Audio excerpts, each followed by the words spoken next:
Hello and welcome to the Benzo Rehab Dungeon. I am your host, Michael Deebs. Joining me as co-host, Danko Suvin. It is January 9th, 2021.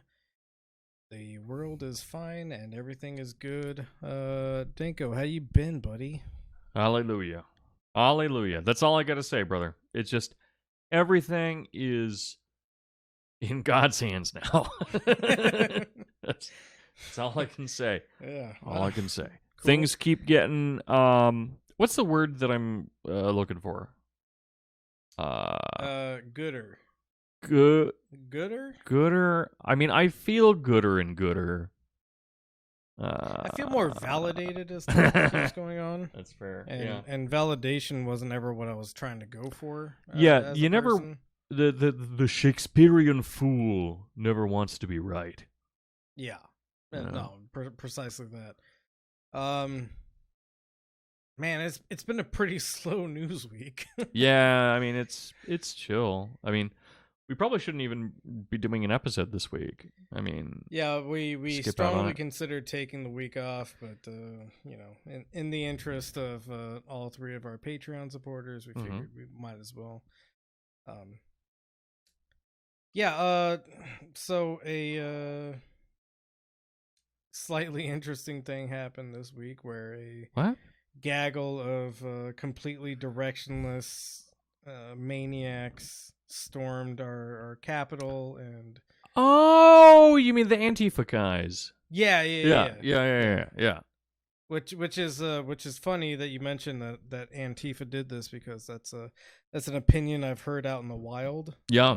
Not even just like on Facebook or anything like that, where your craziness is like insulated because you have a certain level of anonymity. A person that I work with alluded to the day of the storming, the insurrection, the coup, whatever you want to call it. None of these things actually were able to happen, but yeah.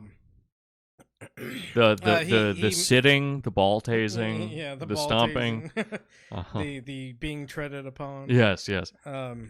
Yeah, a person I work with said something to the effect of, "Oh, I've got some theories on who actually stormed the Capitol today."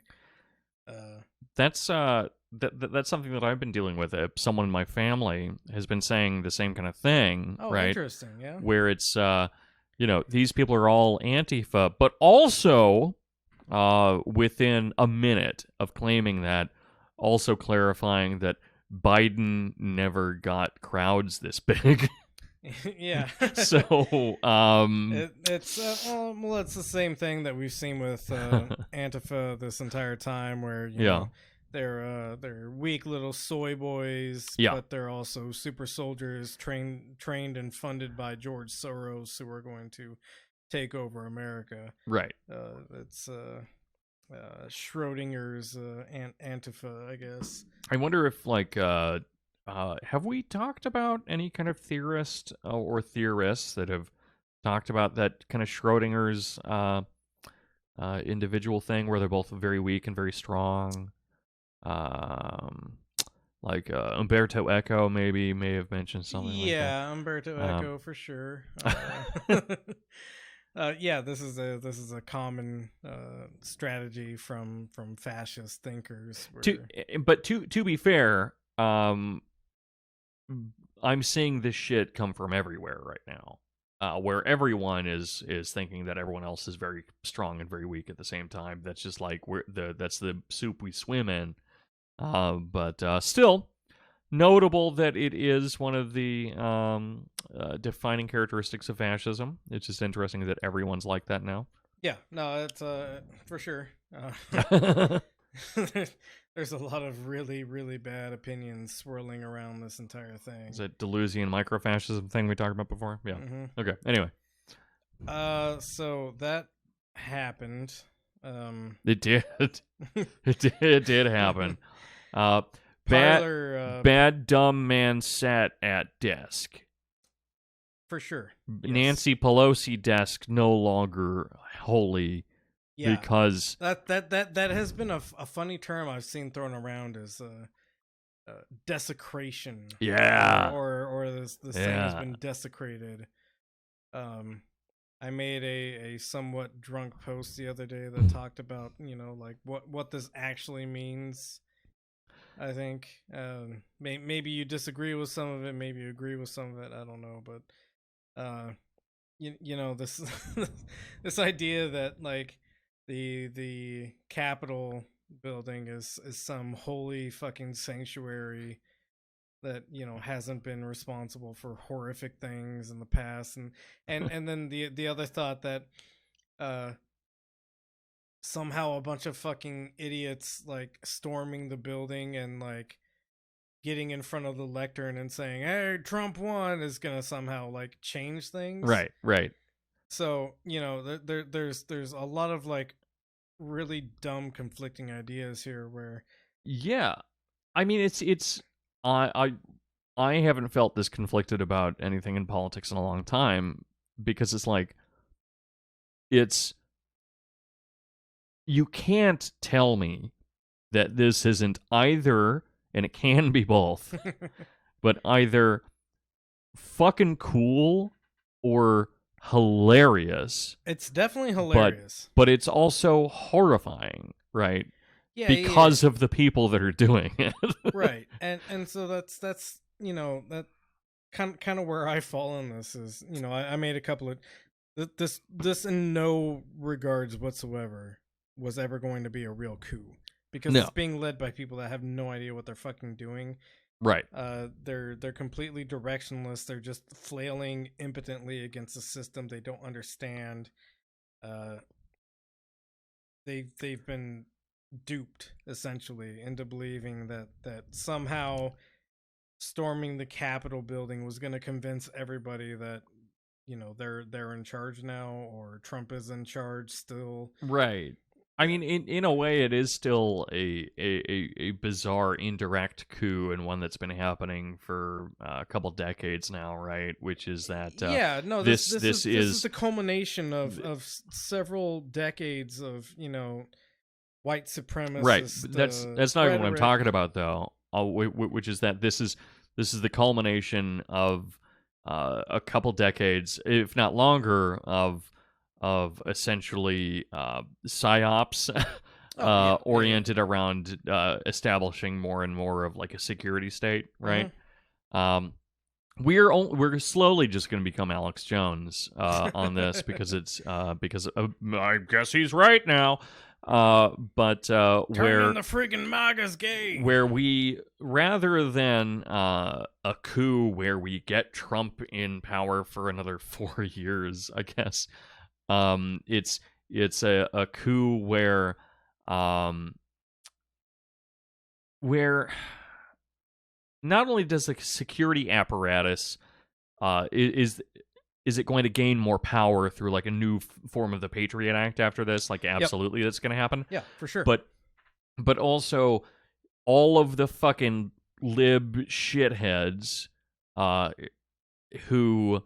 Oh, they're going to cheer it on. Well, they're going to cheer it on, but even worse than that, there's more to it in a horrifying way, where all of these assholes that we're talking about defunding the police, and guess what? We should defund the police. That is a fucking thing we should do. But the people who are essentially centrists that latched onto that because it's a cool thing to say are now going to see police responding to this kind of thing and think, oh, that's actually dope and cool, and they're going to do things like tell the FBI about these people. But the trajectory of all of this is towards rather than even giving power to the police or giving power to the CIA and FBI or giving power to the federal government, it's we're transitioning towards a reality where literally everyone is a cop. Yep. They don't want to defund the police. The standard lib doesn't want to defund the police. They just want to become the police. Same thing with the conservatives. I mean, not to be... I'm reminded of, and this is a cliched thing to reference probably at this point, but I think the way in which I'm referencing it is not as cringeworthy as a lot of people. But 1984, right? Right.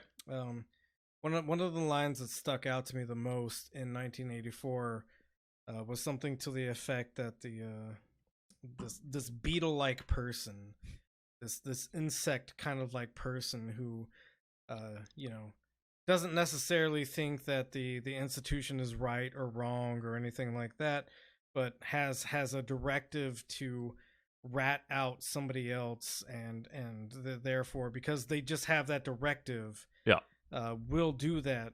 Will ultimately take power in this situation. Yeah, and I think that's what we're seeing is these beetle-like people who, have no real ideology except for what I'm told to do, I will do, and especially when it comes to this kind of thing, I saw a lot of really correct takes in which people are saying, oh, Black Lives Matter would have been treated way differently, but nobody should ever be treated this, like Black Lives Matter has been treated. And then I saw a lot of other people saying the police should have absolutely been tear gassing the fuck out of these people. I'm like, these are both wrong. And the security apparatus that we already have in place, with the Patriot Act and the FISA courts and all these other sort of things, like we already have the structure necessary to have locked these people down before they even set foot on the Capitol. Right. And this is still going to be used to issue more austere sort of like crazy declarations of anti-terrorism, right, and more surveillance and whatnot. It's such a dangerous path that we've put ourselves on, and the Democratic Party is honestly going to lead that charge at this point. Yeah, because they're the party of like efficacy, or like to pretend that they are, right? Right. But I will say that now that we've started referring to people as beetle people, we are now we're now going to be referred to as anti-Semites by someone. Yeah, that's fine. They're all vermin. That'll get the clipped. beetle people, not the beetle people, not the who, words. which I'm not allowed to talk about. But yeah, I mean, but still, I mean, the amount of action that's taking place here by any kind of dark, shadowy, back room, full of smoke, right, is I'm sure minimal, right? If at all. And but so not only is it that the security apparatus, by being an apparatus, is machining its way into more and more complex formations of itself. No. This isn't like some deep, dark conspiracy. No. This is just... It's worse. Yeah, because it's regular, just day-to-day sort of machinations. Right. But the people fail to acknowledge that we live in a society. But we live in a society, and we live in a technological state where the environment that we're within itself functions as an organism, right? Or AI already functionally exists. And I'm not even talking about adversarial networks or anything like that. I'm talking about the fact that most of the bans that we saw on Twitter, the president not included, probably, were automated, right? Yes. These weren't people sitting behind a desk saying, we ban fucking, I don't know, well, whoever the fuck. Let's and, talk a little bit about the right, and we will, but I'll complete going. this. Sorry. But and the security apparatus works the same way, where because of the fact that this is a space where power is consolidating, power in its organic way will continue to consolidate more power around it, the same way that algorithms, it's not that YouTube is owned by fascists, it's that YouTube has algorithms that like to consolidate power, and fascists like it when you consolidate power. Yep. And so all of these things are functioning off of more or less physical laws of the universe that happen to work horribly when you include ethics inside of it, right? Or morality. And so because it's an ideologically void process, right. It's all purely process oriented, just like the Democrats are. Yeah. Is they're process oriented without ideology? And don't get me started though on the people with ideology but no process. But cough, internet tankies cough. But which I've had a great time with lately. Yeah, for sure. But as they get routinely censored from their but just cleaning up all my points so that I can say something cohesive. Finally, is just the fact that it's not even that there's a scary thing happening with the deep state apparatus and all these people like the fucking Clintons or anything, and it's not some fucking pink-haired cancel culture woke scold, and it's not some fucking ignorant inbred shithead. It's larger complexes of abstractions that are working essentially as parasites on human beings that are advancing themselves further and further. And that's the fucking scary thing, is that we're working towards a culture and a technological state where everyone, we can't escape from the police, and we can't defund them because everyone's going to be the fucking police. Everyone's already the police to start with. Yep. And there's no way to save ourselves from political ineptitude because we're all part of political ineptitude as well as political process.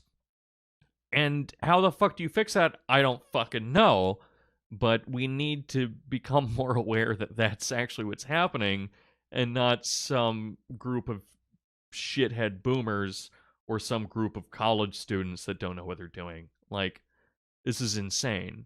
Or, the people drinking adrenochrome out of baby skulls, in the Epstein Island, which is probably the most likely of all the three theories. But that's probably the thing that's happened the most, right? Honestly, I agree with my mother about one thing, and it's adrenochrome. Sorry, that didn't clarify anything, but I'm done. No, I get it. So what's going on? Yeah, what's going on with the world? It's fine, right? Well, I think we talked about most of it. I guess. Oh, good, good. We should probably just end it here. Yeah, let's go. Shit. Well,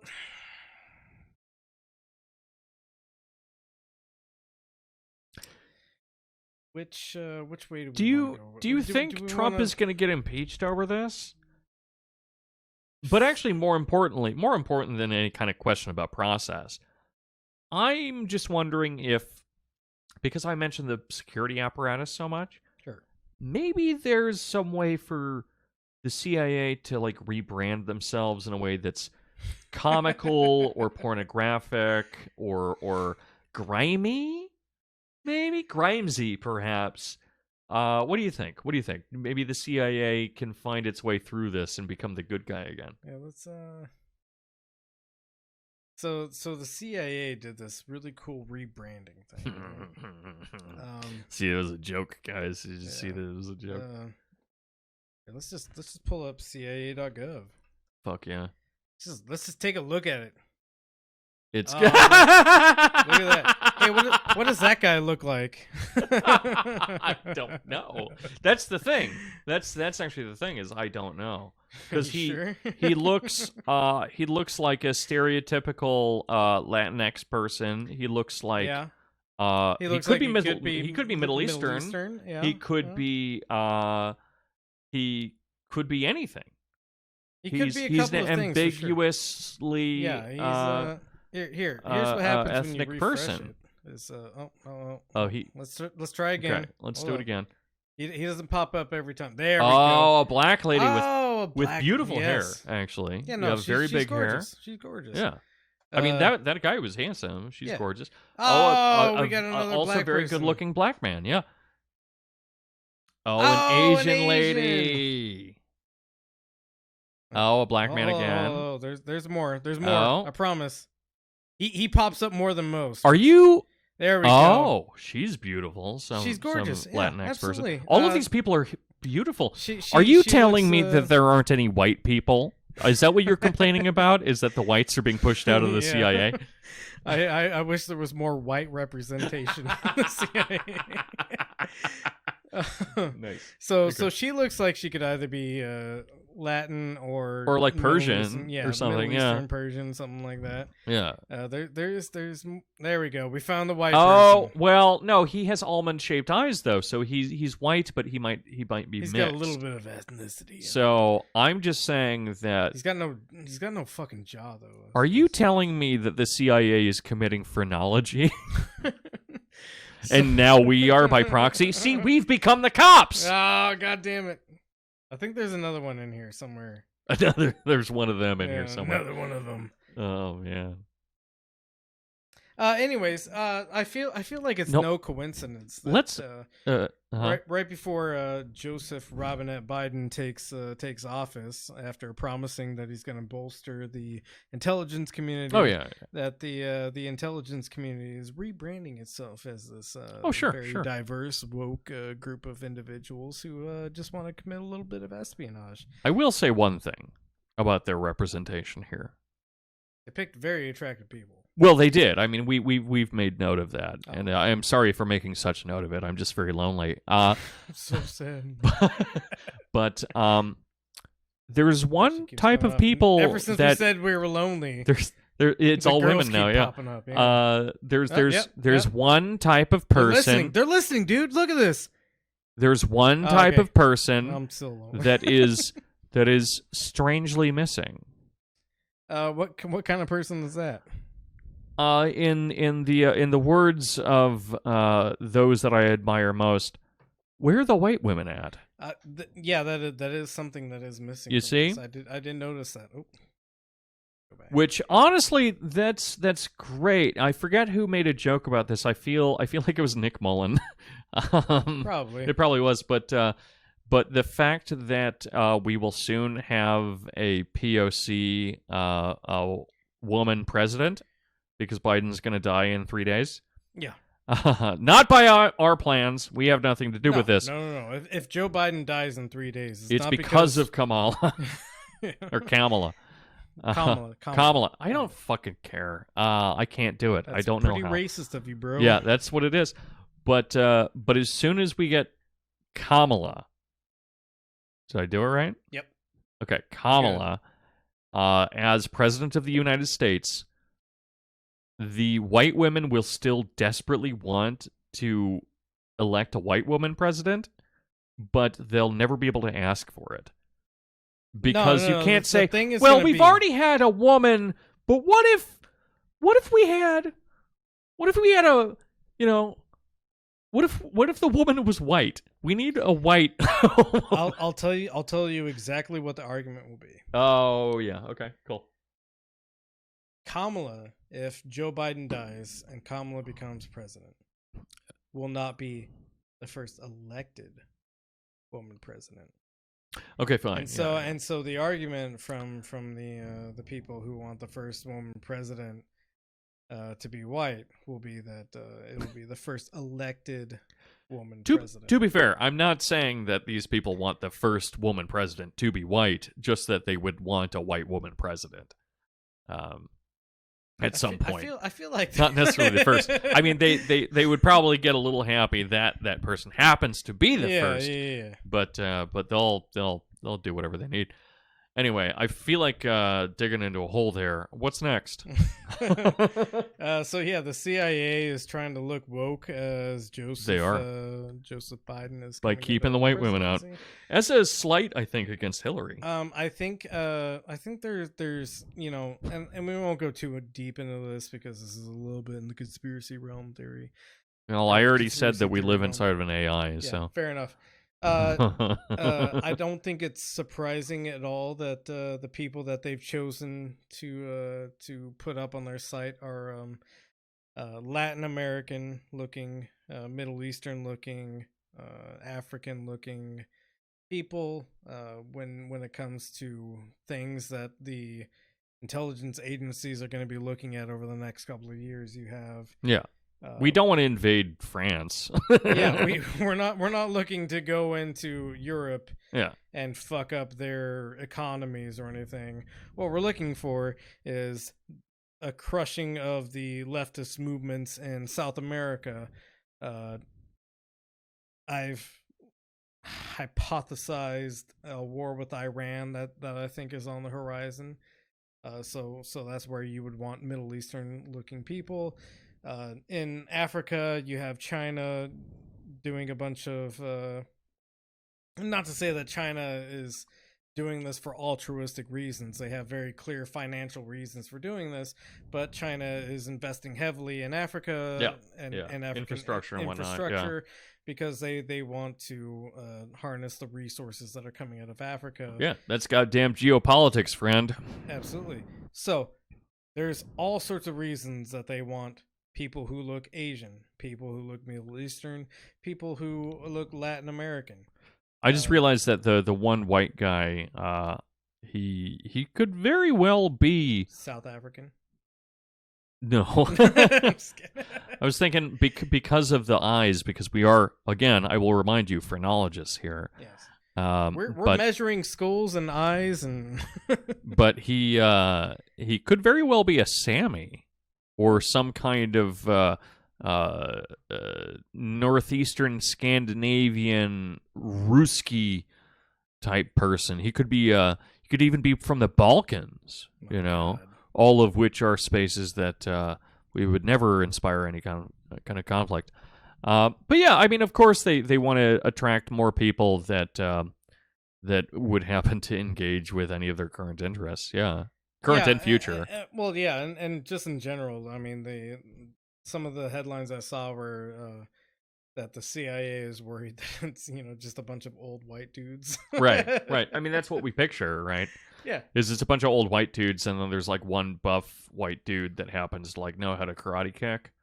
Well, yeah, because he trained in Japan under the last remaining under the Ra's Ghul. Yeah, the last remaining Japanese ninja. Mm-hmm. It's all Tom Cruise. It's Tom Cruise is all the way down, friends.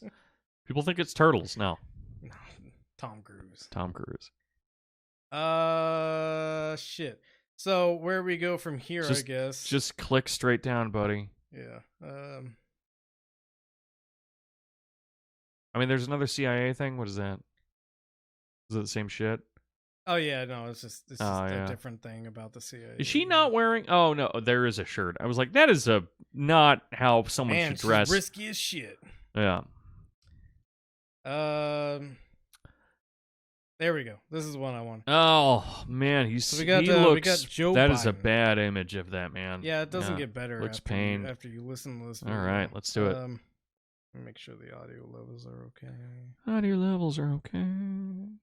So this is Joe Biden talking about Mitch McConnell, because Mitch McConnell did the bare minimum of saying that Joe Biden won the election and that we shouldn't just throw out all the electoral college votes after Trump tried to incite a weird coup that was ineffective. It was straight up cuckoo. I was so proud. I know we're on opposite sides. I'll get criticized from some of the people in my party for saying this, but I've worked very hard with and against the former, soon-to-be former Majority Leader, Mitch McConnell. I thought what he said on the floor of the United States Senate was, in fact, the right thing to do. He stood up. He's ashamed. I spoke with a guy I have enormous respect for, and I ran against him, Mitt Romney. I spoke to Mitt this morning again. This is a man of enormous integrity, who lives his faith. There are so many more, but there's others who should be ashamed of themselves. But they make up a minority pause it for a second. Of the Republican Party. This isn't about You know, he mentions that he ran against Mitt Romney. Yeah.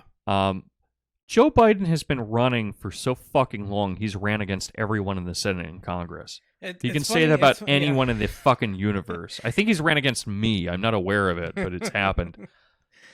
It's funny that, you know, he brings up his past runs because his runs are embarrassing. His runs are very embarrassing, except for this last one. Where no, that was embarrassing too. It was embarrassing, but less fiber. It was less embarrassing in terms of being disqualified because they caught him plagiarizing speeches and stuff, right. which is what happened in Joseph Biden's earlier runs. If you're gonna call him Joseph, remember the Robinette. Come on. I just kind of work in and out of that. Never forget the Robinette, guys. Yeah. Joseph Robinette Biden. God, that's a hot name. That's so good. That's a pretty boy right there. The most gorgeous boy. Okay. Republican Democrat anymore. This is about people who understand what this country's about and the things we have to agree on and move together on. I just think that I would like to note that Mitch McConnell has declared himself the gravedigger of democracy several times, and has hundreds of bills that have just been sitting on his desk that he refuses to call a vote on. So when Joseph Robinette Biden says that, you know, this is about people who understand what America is about, what he's talking about is a person who has literally done the most damage to democracy in the last 40 years of any other kind of person. You know, say whatever you will about the presidents we've had. They've all been shitty for decades. No, but McConnell's a fucking nightmare. McConnell is a fucking nightmare who has used his majority in the Senate to stop every single bill, like even regular bills that are just like sort of okay, sort of fine. You know, the 2K stimulus, he stopped that because he just has that kind of power. And think about how $1,400 more would feel in your pocket right now, friends. Yeah, exactly. Think about the turtle that's chewing on all that money right now. Yeah, and we'll talk a little bit tortoise. More about I'm sorry. Turtle, tortoise. It's all. He's a land-loving tortoise. Okay, yeah. I've never seen him in the ocean. Thank you. Oh God, what a disgusting image. A wet Mitch McConnell. Just all of his like, just moist, fucking like skin fat, just like floating, just peeling off. It's like a corpse that you leave in the bathtub for too long. Yeah. Like with maybe like a little bit of an acidic compound to just like break it up. God, that's hot. Yeah. Just keep that bath water at like a good 85 degrees, so everything really grows. Lukewarm bath water with like an acidic compound, and just like all of his skin fat just kind of like flaking off. I haven't had to do it so far, and are you gonna masturbate on? Well, I mean, there were all the beautiful CIA people, and then there's the thought of Mitch McConnell melting in a bathtub, and now all I can think about is honestly how awkward having an erection is on our second video recording of this. You should. This is actually our third. You should duck down and reveal the person behind you. Oh, hold on. A person who would have been. Me. It's more of me. A person who would have been completely fine with public masturbation. Can I talk about Diogenes for a second? Let me get through this clip first. Yeah, let's do it. If you look at it, speaking to some of my Republican colleagues, and I've spoken to a number of them over the last I talked to them last month since we've been elected, through recently as the day in which this god-awful debacle was taking place up on the Hill. God-awful debacle. And I think they God-awful understand debacle. that they're going to have to, we need a Republican Party. We need an opposition that's principled and strong. Hey. And I think you're going to see them going through this idea of what constitutes a Republican Party. And to hear some of my, you know, because the Republicans are gonna learn a lesson from this, right?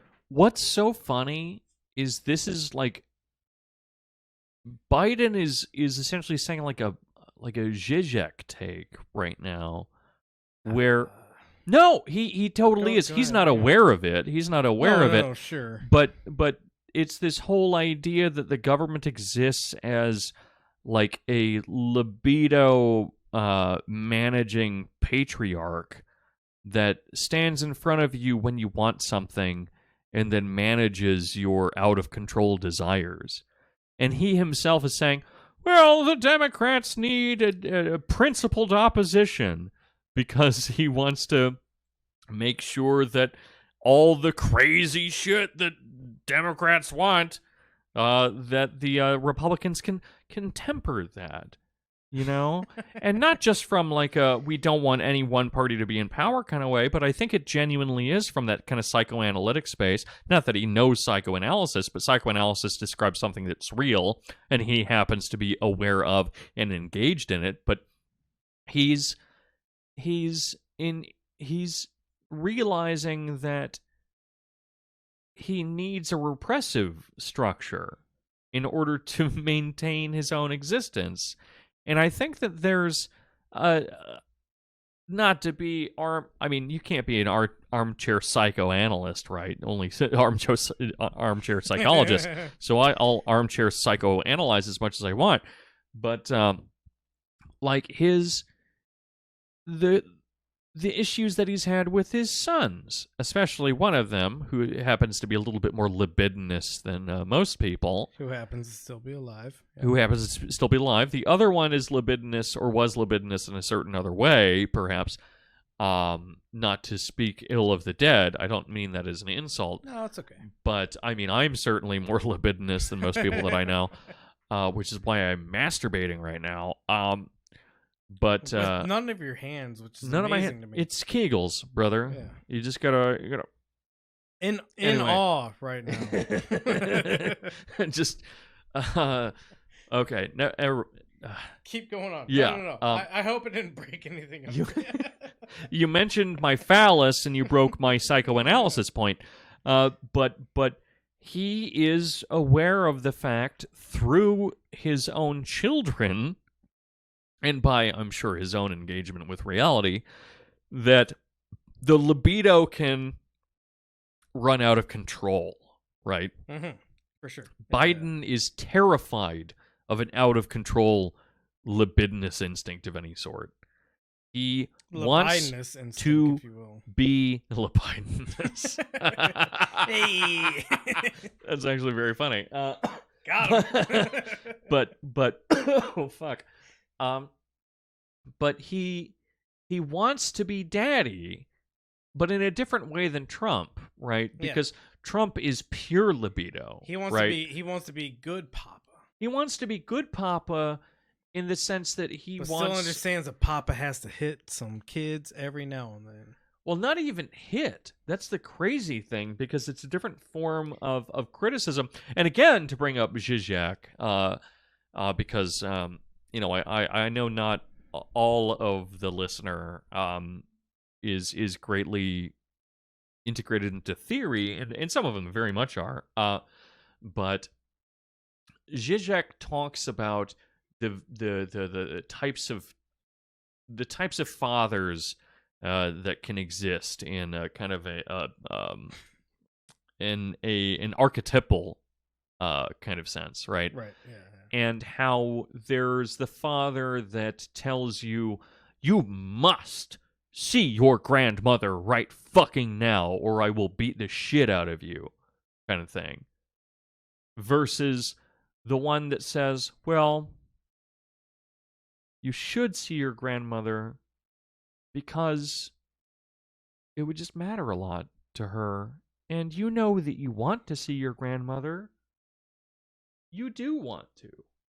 And which one of them is ultimately more toxic? And there's some debate there, but we see the two. I've dealt with an entire family structure that is the latter. That's both of them. Oh, the latter. Yeah. Well, there have been some family members that were the former, but it's definitely the latter that has been more damaging to me in my life because. And that's Zizek's take. Yeah, they make concessions on certain things. Going into a more personal thing, one of the last things one of my cherished family members said to me was, if you're ever in your right mind, you should talk to, your family. That's a great example of this. Yeah. And it was, initially it like kind of just rolled off my shoulders and I was like, okay, well, thanks. It was good seeing you and I'm going to go home now. And then as I was driving home, it just like ate away at me. Like whenever you're in your right mind, like I've been in my right mind for a really long time. Yeah, exactly. And now you're telling me like, no. The state of healthiness that you're in now is actually wrong. And if you were in your right mind, then you would be talking to these people that have harmed you through your entire life. Right. So yeah, no, it's definitely the latter that is more toxic. If you'll recall as well, I mean, Zizek was pro-Trump in a accelerationist type of sense. Yeah. But which isn't great either. It's not great. I mean, Zizek and I have a lot of problems, but also we will be at the end of the month discussing. We're going to do an episode on accelerationism, and I'll describe that, and it will be incredibly painful for everyone involved, and those not involved. That's just what accelerationism does.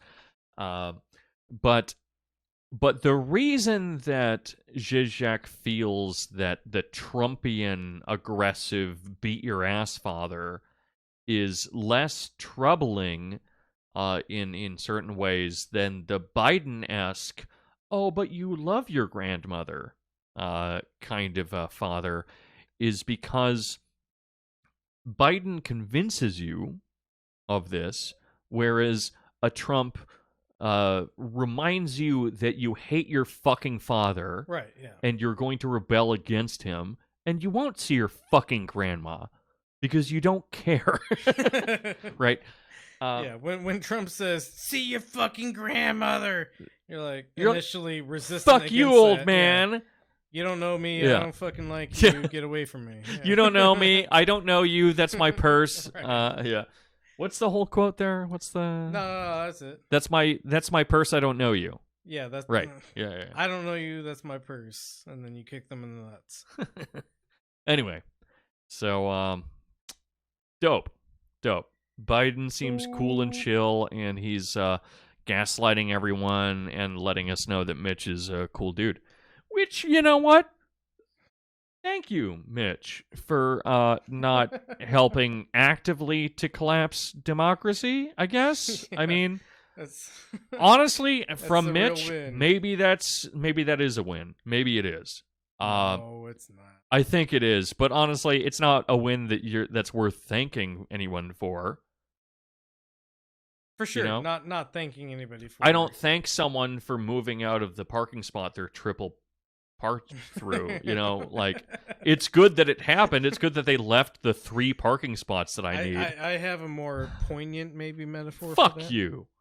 I don't thank anybody for stopping stabbing me. Oh right, well that's the I almost called him Alec Baldwin because I'm an idiot. The James Baldwin thing where where oh no fuck it's not him. Are you sure it's not James Baldwin? I think it James Baldwin. I don't think it is. I think it's actually Malcolm X. It could be either of them, and now you've got me confused. Both of them could have definitely said it. All I know is it was not Martin Luther King, but it was one of our more aggressive, maybe snide but eloquent in a beautiful way, civil rights leaders who said, no, it is Malcolm X. It's absolutely Malcolm X. Okay. Maybe quoted by Baldwin. You should check because I don't want to get this wrong, even though I have. I don't even know where you're going with this anymore, but if you stab me in the back, and you stab me in the back 6 inches, and you pull it out 3. You don't deserve my thanks. They said it better than I did, but that could honestly be either one of them. Yeah. Both kings, both incredible. Yeah.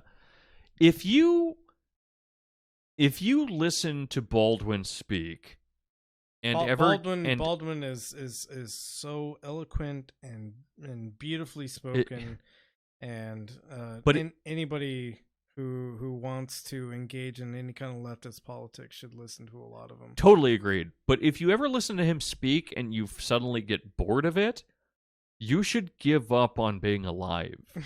Is how I feel about it. Like it's not because Baldwin he's not just poignant in what he says, but he has poetical, he has such a natural cadence in how he speaks, and he's an incredible writer. It reminds me a lot of Cornel West.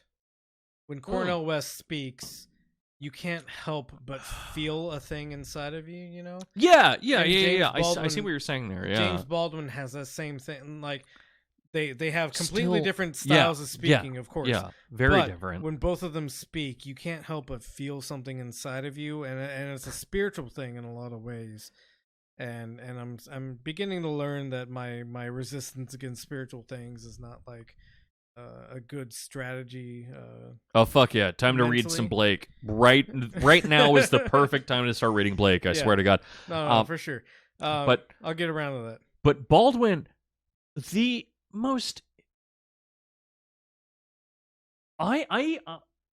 he's maybe top 5 writers of all time. Just the way that he speaks and phrases things, he's incredible. And Cornel West. Absolute respect to Cornel West, but he's charm incarnate, but it's all charm with Cornel West, and I love him. No, but for sure. No, but with James Baldwin, it's everything is laid out like it's a perfect phraseology on the page. Yeah, he's just a fucking he's amazing. Yep, absolutely amazing. I didn't know about James Baldwin for a long time, and then it wasn't until kind of recently, honestly, that I even heard his name, and then I started looking up speeches and debates. Well, because he's a civil rights leader that didn't get shot. Yes, right? Exactly. he's one of the few that they can't rewrite history on because he kept writing his own history. I think is part of it. No, just one of the absolute best as far as terms of debating, as far as terms of elocution in general, a theoretic that doesn't die with the time it's born in, Yeah. Well, I mean, that's the thing that's great about you can listen to James Baldwin in any relation to a topic today, and it's still incredibly relevant, right? Yeah, the thing that is great about great rhetoricians is that their tactics and their styles don't age, really, which is why we still look at like Cicero for advice with speech writing, even though he was Italian. Well, proto-Italian. We don't consider the Romans Italians, those motherfuckers. Wait, which group is motherfucker? The Italians, obviously. Okay. Yeah. Which, by the way, I'm still claiming that Dante is owned by the Latins because he spoke Vulgate Latin, which then became Italian, but it is in fact still not pure Italian. So go fuck yourselves, you monsters. I feel like this is focused on like 2 or 3 people that you talk to. It is. Nobody was arguing against you, and you're just like, well, no, focusing on. It is commonly stated and believed that Dante writes in Italian because people quote him in Italian because Italian grotesque. Is in fact what he wrote in. So they're right, but the thing is that before it was Italian, it was considered Vulgate Latin because there were many different Latins through the peninsula. that existed, and it became popularized largely through Dante. You mean Latinx? Latinx. Latwinks. Oh. But yeah, I just did the whole Italian rant. There was something else before that. Yeah, we were talking about Baldwin I and stuff. sidetracked you. Yeah, it happens. Anyway, Baldwin's dope. Just phenomenal. I've never once seen something from Baldwin that I ever was like, oh no, I think I might disagree with him on this. Oh right. Well, yeah, no, yeah. I was just saying that the dude's just like so profoundly right in every way. Right. But just saying that great rhetoric is, at least per human terms, or for our human terms, more or less eternal. For sure. I mean, there will be some modifications to that, and I always have to think of Foucault when I think about that, but generally speaking, rhetoric will work the same way as it did a few hundred or a couple thousand years ago. Yeah. And Baldwin is a master of that, just the same way that Cicero was, just the same way that, well, those are the two people I'm willing to put on that pedestal when it comes to rhetoric. So I'm glad that you agree with me on Cicero. This is one Cicero's dope. Yeah, he's incredible. He still failed. Yeah, no. One of my very secret, like, heavily political, like, beliefs is that Cicero was one of the greatest politicians that ever lived. I think he's an incredible rhetorician. I don't know enough about his political affiliations and movements to really know. In fact, the person that I was indirectly picking a fight with the Dante spoke Vulgate Latin, not early Italian, sure. And they're, to clarify again, they're the same thing. But is also someone that I think can approach us and inform us about maybe Cicero's politics. So I would actually enjoy having a conversation about them. Okay, Emily, you're invited onto the podcast now. You always have been, but you know, I had no idea. Yeah, you had no idea. I've actually read several of like biographies about Cicero and like historical recounts of Cicero's doings and dealings. I have not. I've just read his speeches. So I actually know a lot about Cicero. Which is, I don't know how much Emily knows about Cicero per se, but I know that she's a classicist and a brilliant person. Yes. And so it would be perhaps good to have her on to talk about politics that are not necessarily contemporary. I think I would maybe need to like brush up a little bit. Oh, for sure. Because it's been a while, but I. For a very troubling amount of time, I had this weird thing about Greco-Roman like history, right? And obviously Cicero plays a huge part in that, and so I did a ton of research into Cicero and his history and all of his speeches and the like chronological relevance of what he was saying when he was saying it, etc., etc. Well, Mike, I'm sorry to say this, but I think that maybe it's time to cross the Rubicon and move on to more stories, because we've been how many rambling. How long have we been doing this? This has 3.5 hours? 4.5 hours? No. 5.5 hours? We're at 50 minutes now. Oh, okay. We're like halfway through. Okay, cool. Okay, so what's next, buddy? Let's talk about Cicero. Never mind. I take it back. You don't Joe Manchin, that motherfucker. God damn it! Proof that Democrats suck dick. He in walked a bad this way, back. not a he cool walked way. this back because somebody in the Democratic Party talked to him. But it's worth noting that January 8th, Democratic Senator Joe Manchin criticized for saying absolutely not to $2,000 stimulus checks. You will believe his reasoning for this. I don't fucking understand these fucking people. I don't. It doesn't make sense. It's almost like they don't understand how to maintain political power, right? It's not even political power, because like that, of course, but but just it's fucking math. Yeah, for sure.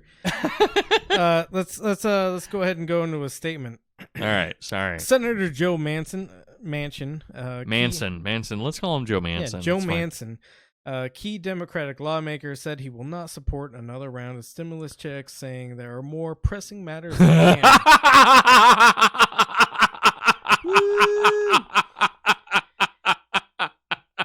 Absolutely not. No, the West Virginia lawmaker told the Washington Post, getting people vaccinated. That's job number one.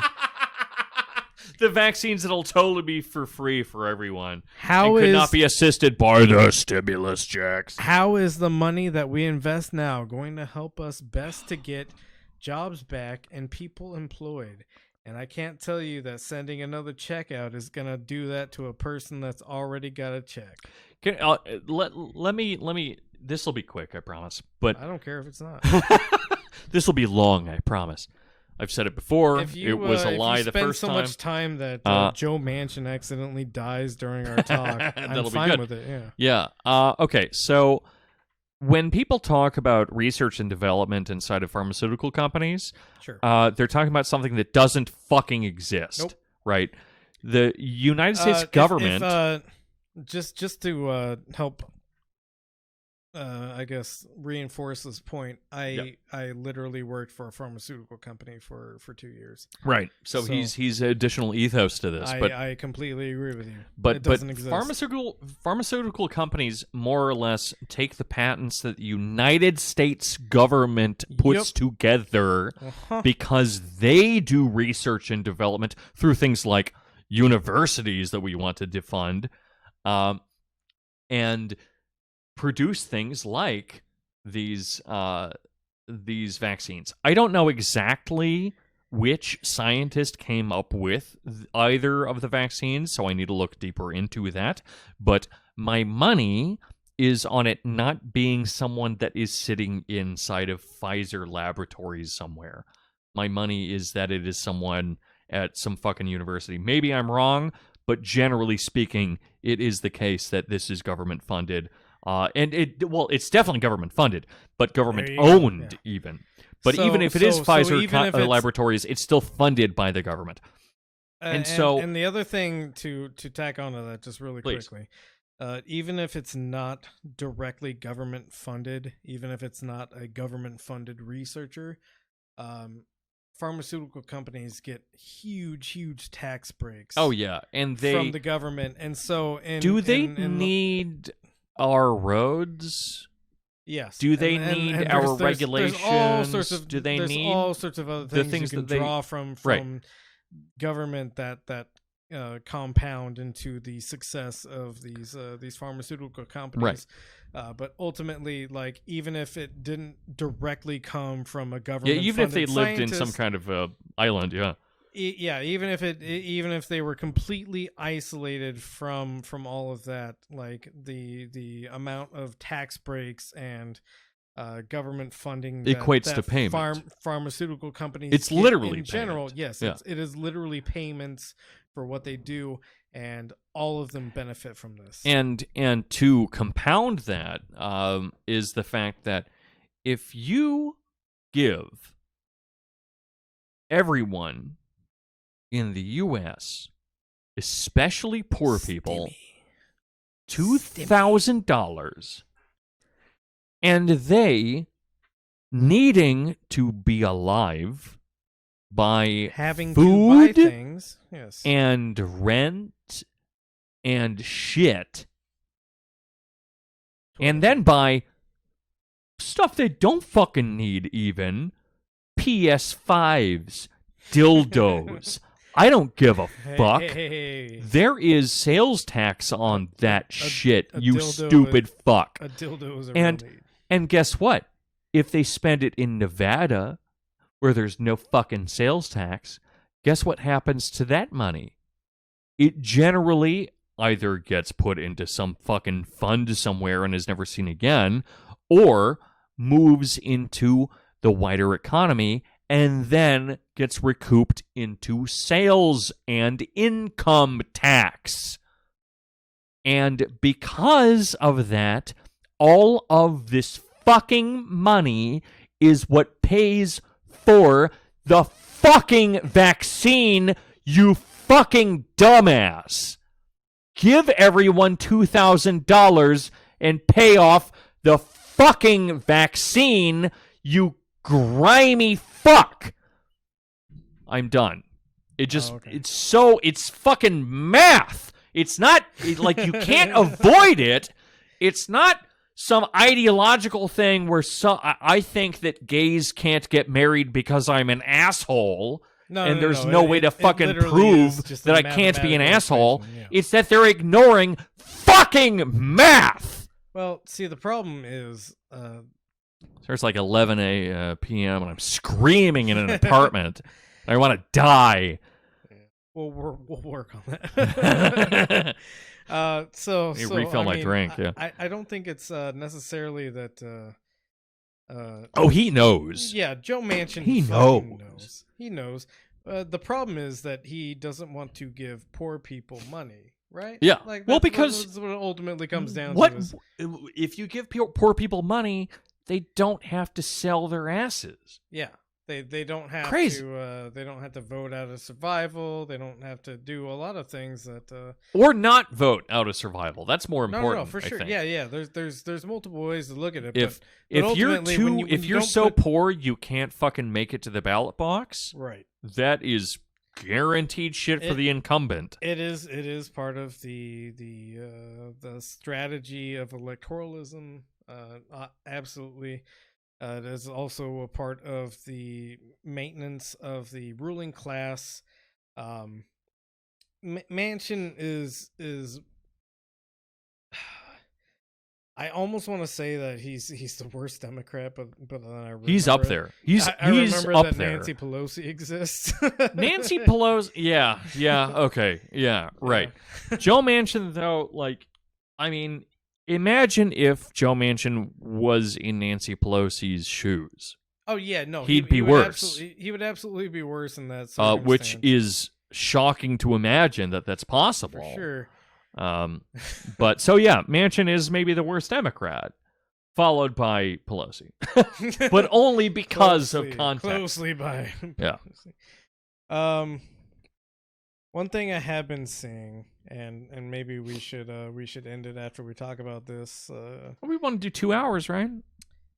Fuck, I don't know, man. Do we? We have so much shit to talk about. I don't know. We'll see. Yeah. We'll feel it out. I mean, I'm already yelling, so about math.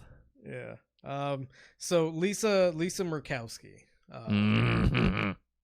Yeah, one of my favorite people. Mm-hmm. She's the Alaskan senator. She looks one of the Alaskan senators. Yeah, she looks like if you took Mitch McConnell, gender swapped and evolved, that's her. This is incredibly turtle-y. It's amazing. It's tortoisey. I'm sorry. All these people look like no, she might be a turtle. She might be like reptiles for some reason. Could they be never mind. Reptilians? No, they're representatives. Hey. Sorry. So I'm gonna go ahead and read from this. U.S. Senator Lisa Murkowski said Friday that Donald Trump should resign the presidency immediately, and that if the Republican Party cannot separate itself from Trump, she isn't certain that she has a future with the party. She later clarified that she would not join the Democratic Party, but she would basically go independent. That's cute. That's fine. Who cares? Whatever. I want him to resign. I want him out. He has caused enough damage, Murkowski, Republican Alaska, said. And you know what? That's cool. During an interview from her... No, it's not cool. Well, it's cool so far. Go on. I'm going to tell you why. Said during an interview from her small Capitol office, steps away from the Senate chambers that were invaded by pro-Trump rioters on Wednesday. Murkowski is the first Senate Republican to call for Trump's resignation, according to CNN and National Congressional reporters. So there was an impeachment that happened during Trump's presidency. What? And the stop moving my screen. I wanted to look at her face again.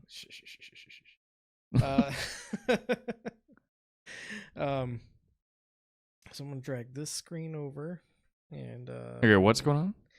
Start here. So there was an impeachment that happened during there was in President fact, yeah. Trump's reign. I think it was Trump that was being impeached too. It was Trump that was being impeached, and when it went from the House to the Senate, senators had a chance to vote to convict, and convicting Trump would have resulted in his removal from office, as well as like criminal proceedings, etc., etc.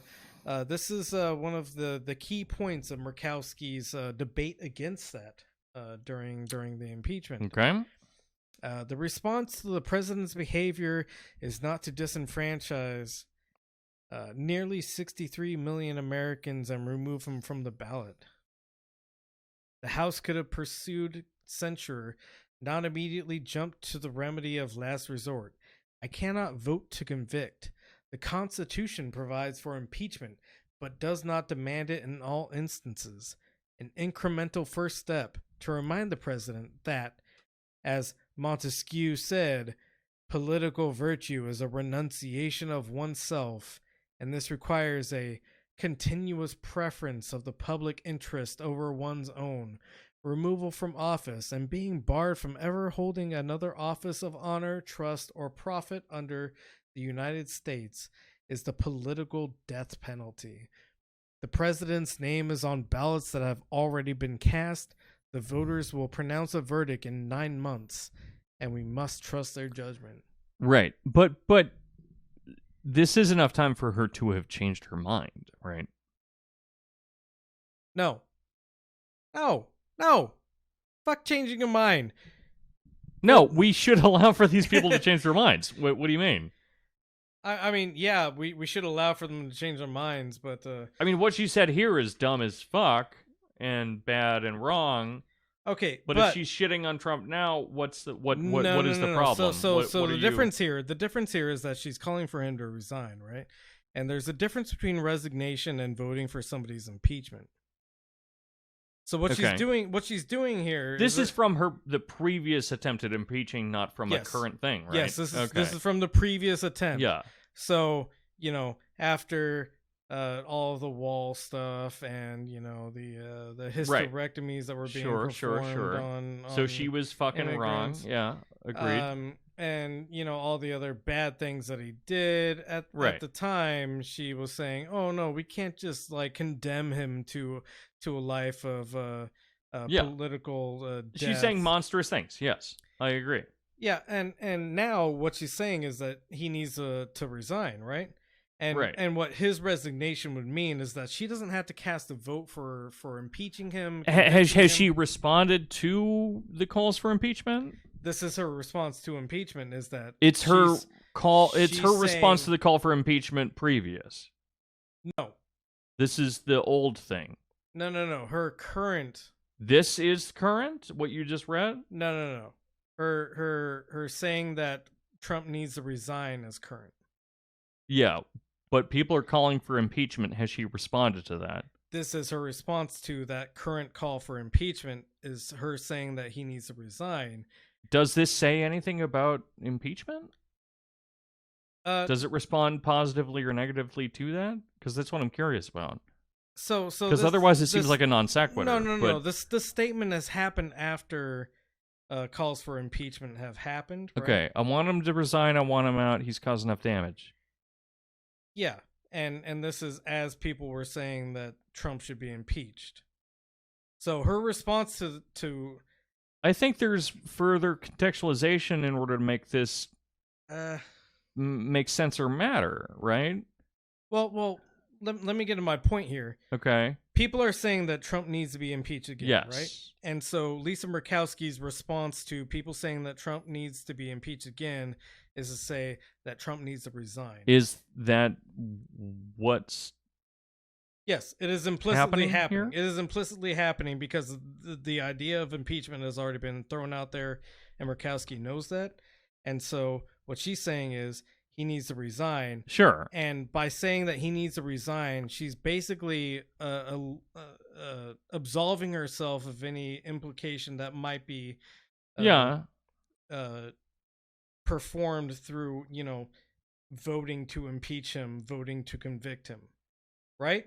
Yeah, I suppose so. So essentially what she's doing is she's saying he needs to resign because she doesn't want to be put in a position where she has to vote to convict him. I guess I think that's applying a whole lot of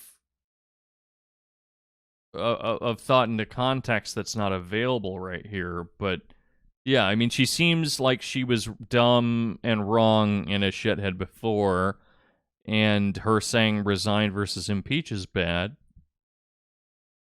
But otherwise, it doesn't seem like there's, unless I'm missing something entirely, it doesn't seem like there's enough context here to really say that what's occurring is that she's saying we couldn't possibly impeach. Well, she says that she wants him out, which is better than most Republicans are doing, at least. So why call her out for being one of the Republicans that wants him out? You know? Because these people aren't dumb, right? They neither am I, though, and you're not giving enough context here to make this make sense. I disagree. I mean, I think it's entirely possible that that's what's happening, but I want to see that additional context in order to make it really totally make sense. Otherwise, we're just going to shit on everyone that says, yeah, Trump should resign, because we're going to read so deeply into their language that it ultimately devalues absolutely everything else. Well, I mean this is like, it's a purity test for people that aren't on our side to begin with. No. I'm not trying to make this a purity test. But that's what it is. Is you're saying resign rather than impeach, and ultimately, if they want him out, then they want him out. Because Trump resigning doesn't require her to put on record a vote that she has either. I see what you're saying. But without that additional context of anyone speaking to her about impeachment to produce this statement, the call for impeachment is already out there.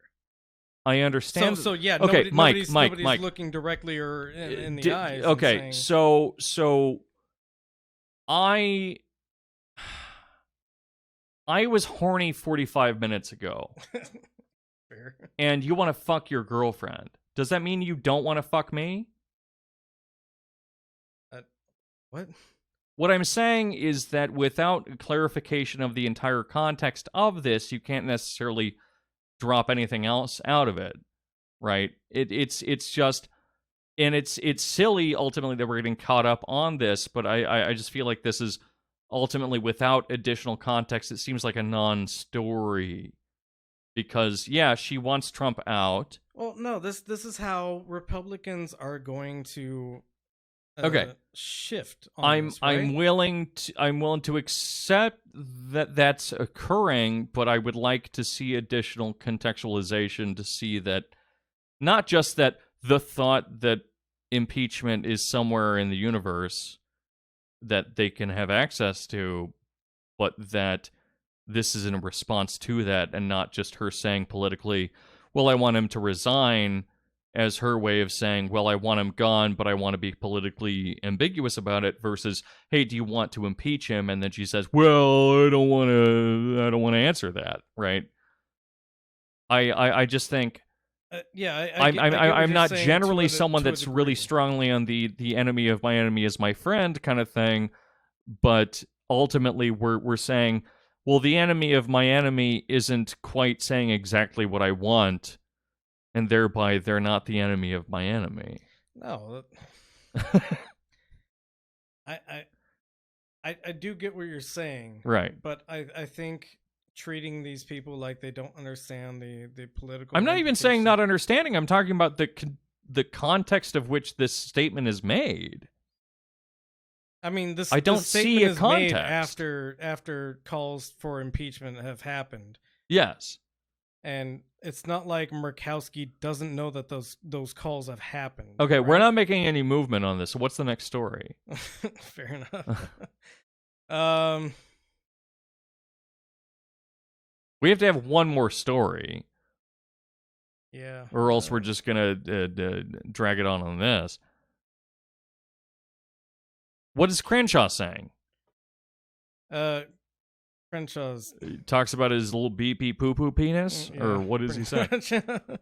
Dan Crenshaw on Thursday chastised President Trump as well as his GOP colleagues in Congress for opposing the election results and inciting the violent breach in the Capitol the day before. Crenshaw has been one of those people that's been riding on the Trump won the election and it was stolen thing, and, right? And now he's seeing that this is an opinion that's not going to get him any further in life. For sure. So he's doing the he's capitalizing on it and basically saying, "Oh no, I've always had the opinion that Yeah. So it's just interesting to see how all these people are shifting. For sure. Time. Yeah. I mean, I do think that is a wider phenomena, and I think that Dan Crenshaw is a fantastic example of that, being his beautiful Texan self. I mean, we saw the Georgia Reloaded video where he airdropped out of an airplane to fight Antifa. Initially during Did he win that fight? No, I don't think so.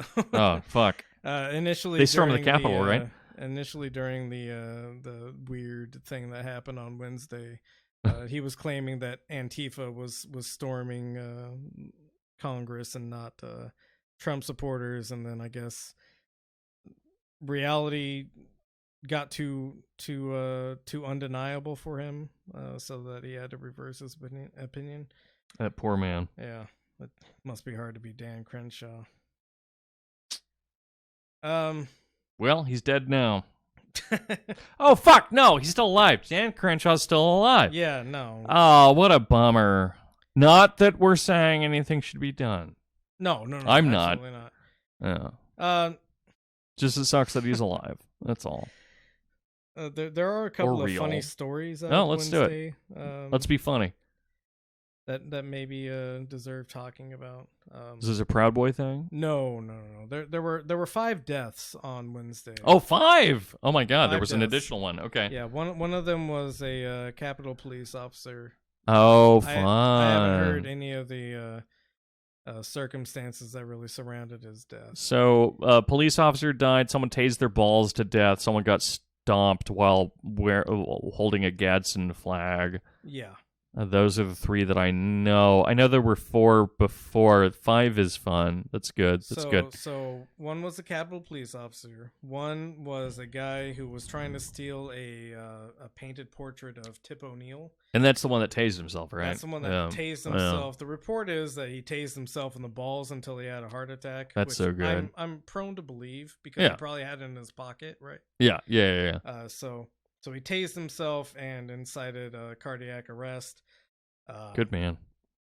One of them was a person carrying a "Don't Tread on Me" flag, and then she got trampled to death because irony is dead and we live in actual satire now. Yeah, I'm no longer willing to believe that we don't live inside of a simulation. Like, with melting Giuliani, with the stomped Gadsden lady, with the Mr. Tase himself in the balls to death, with the one-eyed supervillain as the Texas representative. This is a simulation. This isn't real. Another person climbed a 20-foot wall and then fell off the other side of it and face-planted. Okay. They died. So, okay. Yeah, they died from medical issues stemming from that. Let's see. What's the last one? I haven't. Should have. And then there was the person that was trying to breach the area in which Congress was sheltering. Oh, the lady that got shot. And Secret Service shot her because she had crossed like 5 fucking police lines at that point and was breaking a window. Yeah, well, not even breaking a window, crossing through the window, right, into the area that congressional members were sheltering in. Yeah, and thus literally performing a violent act. Which to be clear, fuck those cops and fuck all the people in the Congress. Yeah, for sure. But also, all of the people engaged in this protest are also dumb as fuck. And it's I won't say it's funny that any of them died, but it's funny the way that they died. There we go. Yeah, that's probably the right way to say it. The way, the method that they... Just like I hope people recognize when I finally fuck myself to death that it's not funny that I will have died, but it will be hilarious the way that I did it. You got that rib removed so we could fuck yourself to death. The rib so I could reach into my own... Never mind. So cool. Yeah, everything's fine in the world. And Trump got his Twitter removed. Yeah, maybe a brief word on that. Okay. Sure, it's great that Trump has been shut down on Twitter. Maybe it's not though. It doesn't matter. Though. And the Twitter has profited from Trump's Twitter, right? Yeah, and then because they generate ad revenue based on how many people click on their fucking website. And then there's a bunch of other accounts that they also decided to ban, right? As of algorithmically, I think a lot of that occurred. Like I think that a lot of it was automatic. I think Trump was someone behind a button, but sure, yeah. Well, it literally was. We know. I think a lot of it was based on an algorithm, but I think that algorithm is tied to how many times did they like retweet Trump in a positive way or whatever. But there was a bunch of accounts that were banned that have generated a lot of clicks for Twitter over the years, and now that it's not necessarily in vogue to have those people platformed, have those people on your website. Now that Trump tried to incite some kind of weird takeover coup sort of thing. Now that it maybe might not profit them anymore, they're starting to ban all these accounts. Right. I mean, as soon as the Senate is technically, because of the tiebreaker, in control, the Congress, right now that they don't have like a political backing, a senatorial backing, whatever you want to say. They can now get like little bonus points, high five from the public by like getting rid of the guy that couldn't do anything anyway. Super great that Twitter, after years of platforming these people, has now decided to shut them down when it got too real, I guess. Yeah, I mean, it's ultimately kind of exposing the way in which Twitter and other forms of social media really should probably be nationalized. For sure. And they are ultimately just additional arms of what's more or less totalitarian, or at least like autocratic power, right? Mm-hmm. So it's all Twitter is an extension of the government as it is, which is why upon Trump being removed from power, they remove him from power. It just reflects it. Yeah. The same way that I think ultimately Biden reflects the movement of the Democratic Party, where he just simply responds and moves in line with them unless they're not being successful, in which case he goes along with the Republicans, which is why he's actually a perfect like algorithmic president. That's my take. The Joe Biden AI. The Joseph Robinette Biden AI. Man, I can't wait to have everything go back to normal on the 20th. Yeah, I can't wait for my computer to call me Jack and shoot me in the neck. Which by the way, Parler app you're working on? Parler was banned from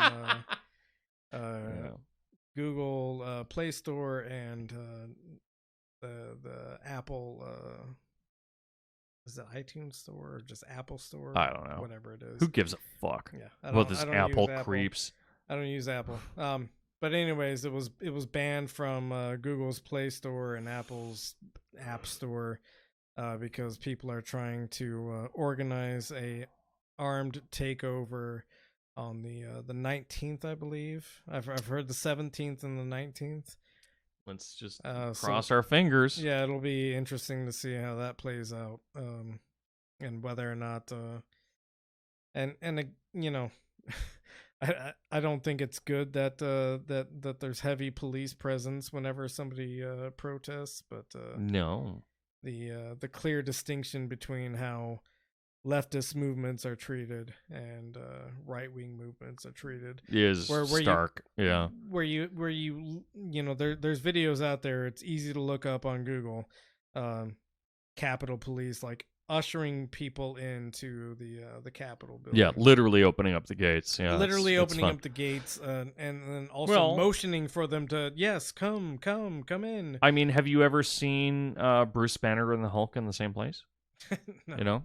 Yeah, well, no, exactly, and it's already been revealed that some off-duty DC police were identified as part of the group. I mean, a lot of the group was flashing their badges, either off-duty police or military, and just being like, "Hey, check us out."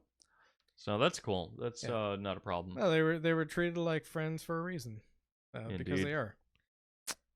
So it'll be interesting to see how that plays out, given, you know, so the chief of the DC police was, or he resigned, and even Biden said he would fire him, as soon as he became president. There you go. Yeah. Something. Or Schumer said he would fire him. Oh, Schumer did. Okay. Because Biden wouldn't have that power. But Schumer said he would fire him. Well, Schumer with his red, white, and blue mask and right. Yeah. Yeah, but that's apparently something that went a little bit too far. Is letting weird, crazy coup attempters that aren't actually going to achieve anything storm your building and shit all over your place. Was just a little bit too far for all of them, I guess. Good times. Yeah. All right, go fuck yourselves. Right? You can't say that to the listener, man. Sorry, we love you. Yeah, I'll give you a back rub. That's it for the Benzo Rehab Dungeon. We'll rub your feet. 26. We love you. Please take your medicine. Just do whatever you want.